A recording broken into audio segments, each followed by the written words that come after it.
অভিযানে দখলমুক্ত করা হয়েছে শীতলক্ষ্যা নদীর প্রায় 10 একর জমি। গুঁড়িয়ে দেওয়া হয়েছে অবৈধভাবে গড়ে তোলা 3 শতাধিক অবৈধ স্থাপনা। সকালে বিআইডব্লিউটি এর কয়েক ঘন্টার অভিযানে এসব স্থাপনা উদ্ধার হয়। দখলদাররা যত প্রভাবশালী হোক, নদীর সীমার পিলারের মধ্যে অবৈধ সব স্থাপনায় উচ্ছেদের ঘোষণা তাদের।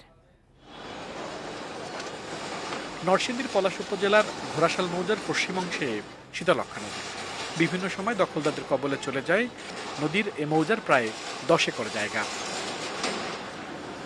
নদীর জমি ভরাট করে তৈরি হয়েছে দোকানপাট, বসানো হয়েছে হাট বাজার।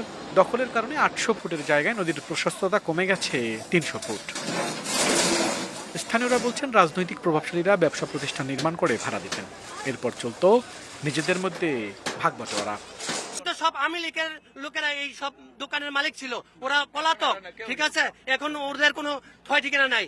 এখন যারা আসছে তারা এখন আমরা হয়েছি ভুক্তভোগী। এটা কোটা ছিল জেলাবাসক মহোদয়ের নামে, জেলাবাসক মহোদয় এটা বন্দোবস্ত দিয়েছেন। সব নদীর জায়গা আপনার এই পার্বন্তক নদীর, এগুলো সরকারের জায়গা, সরকার উদ্ধার করবে।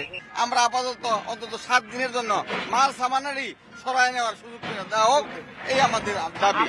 বিআইডব্লিউটিএ বলছে, পর্যায়ক্রমে অবৈধ দখলদারদের উচ্ছেদ করে উদ্ধার করা হবে নদীর জায়গা। অভিযানে ছাড় পাবে না কেউই। ইতিমধ্যে প্রায় 2 থেকে 300 অবৈধ স্থাপনা উচ্ছেদ করা হয়েছে। আমরা এই উচ্ছেদ কাজে স্থানীয় প্রশাসন এবং স্থানীয় আইন শৃঙ্খলা বাহিনী উভয় সহযোগিতা পেয়েছি।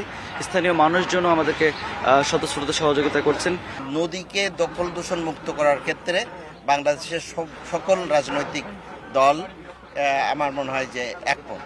এই ক্ষেত্রে আমরা মনে করি যে সবার একটা ঐক্যমত আছে। একাধিক অভিযানের পরও সুযোগ পেলে এই দখলদাররা আবারও গড়ে তোলে অবৈধ স্থাপনা। পুনরায় দখল ঠেকাতে নদীর তীরে ইকো পার্ক এবং ওয়াকওয়ে নির্মাণের পরিকল্পনা বিআইডব্লিউটিএর। আল আমিন হোসেন, ইন্ডিপেন্ডেন্ট নিউজ, নরসিংদী।